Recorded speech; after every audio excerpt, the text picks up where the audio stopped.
Hello, as always, I'm Cosmic, and welcome to the first episode of Mailhub for the 25th of September 2015. The game in the background is Total War Arena, which has now gone into closed beta, so what you're seeing is closed beta, so do bear in mind that it does not represent the final product. I got a couple of emails in, so let's get straight to them. The first email comes in from Zerg29292, who says, "Hello Cosmic, I recently saw you playing Total War Arena in a video, and I wanted to ask your thoughts on why Creative Assembly are creating such a different MOBA-style Total War game. Many Total War fans believe that the game is a waste of time and resources, and I have heard feedback from closed alpha that the game is unbalanced to the point of absurdity. I wanted to know your thoughts on the game, and if you think the whole game is a waste of resources that should be instead used for another proper Total War game." Well, thank you for the question, Zerg. I think that we first need to address the point of a MOBA-style Total War game. I don't think it is a MOBA-style game. I think that when you think of MOBAs, you think of League of Legends, Dota 2, Smite, and that kind of very lane-focused game, whereas Total War Arena isn't really like that, and it doesn't have the same mechanics as a MOBA-style game does. And then again, MOBA within itself doesn't really mean anything. I mean, all MOBA stands for is Multiplayer Online Battle Arena, in which case you could call Total War Arena that, but MOBA nowadays tends to mean a specific set of mechanics, such as League of Legends style mechanics, which Total War Arena doesn't have. So I don't think you can call it a MOBA style game. In terms of the feedback that you've heard from the closed alpha, the game is unbalanced, but it's alpha. And it's now in beta, and it's still going to be unbalanced because that's what happens in alpha and beta, that you can't stop that. That's part of creating a game. You create builds and you go through and you test it and you get feedback and you test it more until you get the right balance. That's a fact of the games industry, and especially when you're creating a Total War game, when there's so many unit stats, there's so many factors in the terrain and the armor and the weapons and everything like that. It takes a long time to balance that kind of thing, and if people are impatient with the balance of the game in alpha, then they shouldn't be playing a Total War game, because Total War requires patience, especially when it comes to balance. I mean, even a full-on, traditional Total War game like Rome 2, when it came out, it was completely unbalanced. It was awful. So, people complaining about an alpha and beta is a little bit absurd in itself, and I think that you shouldn't really listen to those people. When it comes to, you said about a waste of time and resources, it definitely is not. I really enjoy the game. I think it is one of those games that you play it, and you may like it, you may not. For me, it was a game that literally the first thing I thought of when I played after a few battles, I thought, this is a Total War game I didn't know I needed. I think it's fantastic. I think that it is much more realistic than a Total War game is, because if you think about how battles used to take place in ancient times, you didn't have one general commanding, 8,000, 10,000, 30,000 troops. You had one general who led other generals, right? And each general had a cohort or, several units to themselves, and they would lead them in battle. I always found the multiplayer of things like Rome 2 and Medieval, and I always found them to be very messy, and I found them particularly difficult for me to control everything on the battlefield. I always found, I would, if I was focusing on the right flank, then I would be completely forgetting about the left flank, and then I would always lose that match. Whereas taking control of 3 units, a couple of hundred men each, I found that to be a much more realistic experience. I find it to be a much more fun experience. It's hard, don't get me wrong. There's many times that I have had to quit a battle early because I have no more troops left. But I find it to be a really refreshing take on Total War. I think it's a much needed take on Total War. So it's definitely not a waste of time and resources in that regard. In another regard, let's talk about Creative Assembly as a whole. Creative Assembly are not a small company anymore. Creative Assembly are creating several games at once nowadays. They have the time and indeed the resources to do this. And so to say that, is this a game, is this Total War Arena a waste of resources that should be used for another Total War game. Well, they're already creating another Total War game. They're creating Total War Warhammer. So it's not like Total War Arena is taking away anything from anywhere else, because it isn't. It's its own separate thing. I don't think that argument stands up, and it's a little bit silly when used in the context of Creative Assembly. They're not a small company anymore. They have several studios within themselves that are all working on different games. So that argument does not hold up. I will be putting out a first impressions of Total War Arena next week after I've played a little bit more of the beta, but I can tell you right now that it is a fantastic game so far. It does have its problems, but at the end of the day it's in beta, and beta is for testing and trying things out and trying to hone and refine everything that's in there. So thank you so much for your question, Zerg. Question 2 comes in from Jack, who says, Cosmic, what are your thoughts on diversity in games? With all the arguments over the past few years, I've never really heard your opinions. Should games cater to everyone demographically or not? Was The Witcher 3 okay to not have any people of colour in it? Thanks. Ooh, that's a bit of a toughie. The reason that you've probably not heard my opinions is that I tend to stay out of the argument, because I think that the argument is not a reasonable one. I think people are never reasonable over the past couple of years with things like Gamersgate, things like Games So White and things like that. There's a lot of people out there. I'm not saying that they don't raise important issues, but the many of the people who use Twitter as a forum for discussion is not good. I mean, what kind of discussion can you have in 160 characters or whatever it is? You can't. And often people expect you to be either one side or the other, left or right. There's never any centrist movement, which is kind of sad, because most of these issues aren't black and white. They're not one side or the other. Most of these issues have to be a combination of both points of view to actually achieve a reasonable and compromising point of view that actually works and is the correct one for most of the time. My thoughts on diversity in games. I'm of the opinion that you should have diversity in games depending on the game, and that's what it is. Most of all, I hold up the right for people to have creative freedom when creating their games. At the end of the day, they're the ones creating them, they're the creators, and they should be allowed to create what they want. At the same time, depending on the game, you should have as much diversity in that game as possible.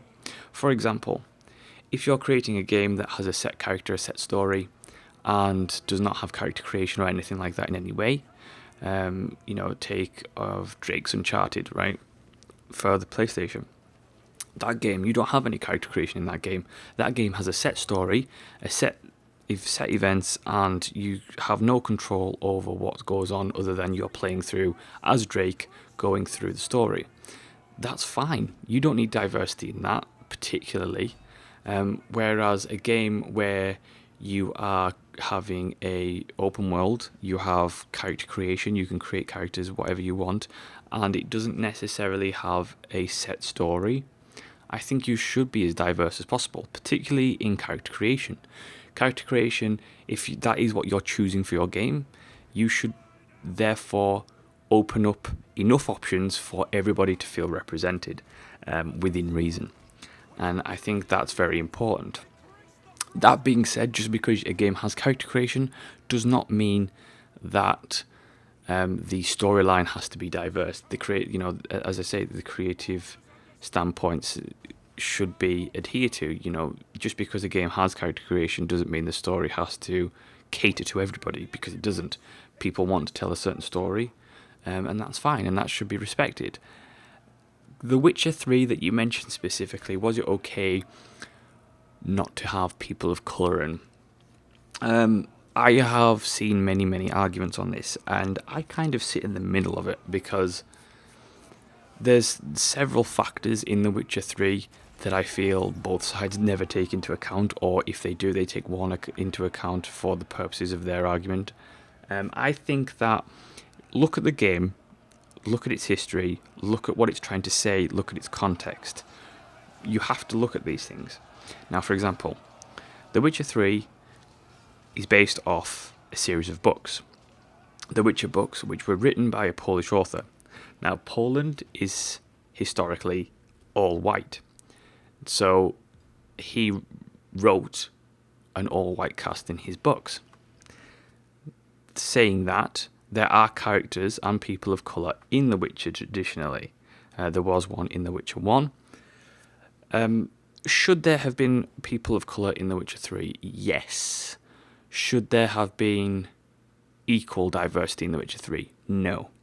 Because The Witcher 3 is set in a fantasy Northern Europe. And people say, oh, well, it's fantasy, so you should be able to have people of colour or whatever in it. And that is true to an extent. However, when you look at the fantasy world that The Witcher 3 is trying to create, you see, the Kingdom of Temeria and Nilfgaard, and especially Redania, they are northern kingdoms who are heavily racist. Heavily racist. They're racist against humans. They're racist against dwarves, elves, everything. That culture, the Redanian culture, the Temerian culture, is heavily racist. So, does it make sense, therefore, to have a ton of people of colour living there? Not really, especially when you're setting it in a medieval time. And regardless of you saying, oh, well, it's fantasy, you can do what you want, it still has to make sense. Your storyline still has to make sense. Your setting still has to make sense. You still have to look at the social, historical context of what you're doing. That being said, there are places where people of colour exist in the Witcher universe. Places like Zerrikania and stuff. Do I think that The Witcher 3 should have explored those a little bit more? Certainly. And I think that was a misstep from them that I think will probably be addressed. But overall, I think that, was it okay to not have people of colour in it in terms of its setting? Sure. I think that it could have done with a couple, because, why not? You could, and it would be interesting to put people from Zerrikania in the story at some point. Definitely. But, I get a little bit tired of everybody politicizing video games, because there's no need. There are certain games that can be politicized because maybe they have a message or a point to put across to the audience. But in most games, people are making games just for people to experience them, have fun, and you tend to get a lot of people politicizing story-driven games. Just because a game's story-driven doesn't mean it's got a political point. And I think that people are taking video game stories a little too seriously. The point is to escape reality, not to try and put reality into a game. And I think that at the end of the day, you need to stop politicizing games to, ultimately try and cater to yourself. I'm getting tired of everybody wanting catered to, including straight white males. For example, BioWare created Dragon Age Inquisition. Now, in Dragon Age Inquisition, there was a lot of homosexual relationships that could get involved to, and then obviously straight white males piped up and said, well, I don't feel represented. So what? You shouldn't feel represented. It's not a game creator's job to make sure that you feel represented, okay? It is the game creator's job to create the best game that they want to make, not to create the game that you want them to make. And I think that's something that people need educated on, is the fact that game creators are creating games for themselves that they enjoy, and not to cater to you. And I don't care whether you're straight, gay, or whatever. It doesn't matter. At the end of the day, you shouldn't expect to be catered to. Does that mean that there should not be diversity in games? Of course not. There should definitely be more diversity in games. And that ultimately comes from the real problem, which is not diversity in games, it's diversity in game developers. And I think that we need to promote diversity in game developers, and that in turn will give rise to diversity in games. And I think that's the core issue, rather that people are attacking almost the symptom of the problem rather than the problem itself. And I think that people actually really need to address the problem rather than the symptom, and then we will get real diversity in games. Question 3 comes in from I Am Not Spartan that says, "Hi Mr. Cosmic, I want to start a YouTube channel and make game reviews. I like the way you review games and want to know your advice on how to start heading in that direction." Well, Mr. I Am Not Spartan, I would say that if you are going to make a YouTube channel and make game reviews, seriously consider your life choices, because it's not a great one.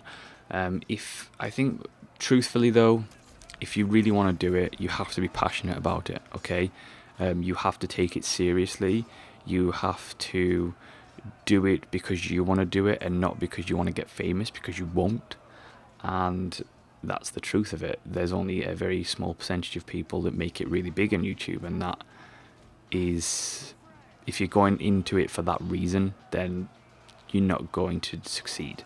I think that you ultimately need to do it because you love video games and you love reviewing video games, and if you do it for those reasons, then you'll do okay and you'll enjoy it regardless of what happens with the channel. If you don't do it for that reason, then you'll be miserable and you'll quit after a couple of months. So make sure you're doing it for the right reasons. If you're doing it just because you want free games, you won't get them, because most companies now check whether you actually produce the content that you say you're going to produce, because of people trying to scam for free games. And at the end of the day, it doesn't matter how long you've been doing it, you probably won't get free games anyway, because for example, I get some review copies of games, but for some companies still require you need to pay. Like, for example, anything from EA, 2K or anything like that, I still have to pay for the game, so that's the way it goes. So I mean, I ultimately don't like giving advice on YouTube because I'm not very good at it, but I think that regardless of how you want your channel to look, and how you want your presentation style to be, I think that the most important thing is that you're doing it for the right reasons, which is your passion for video games, rather than for a quick way to make money, because you're not going to make any. So that would be my advice. And that's it for the first episode of Mailhub. Thank you so much for watching and listening. Do send in your emails to mailhub@cosmicengine.net for next week's show, and I will see you next time.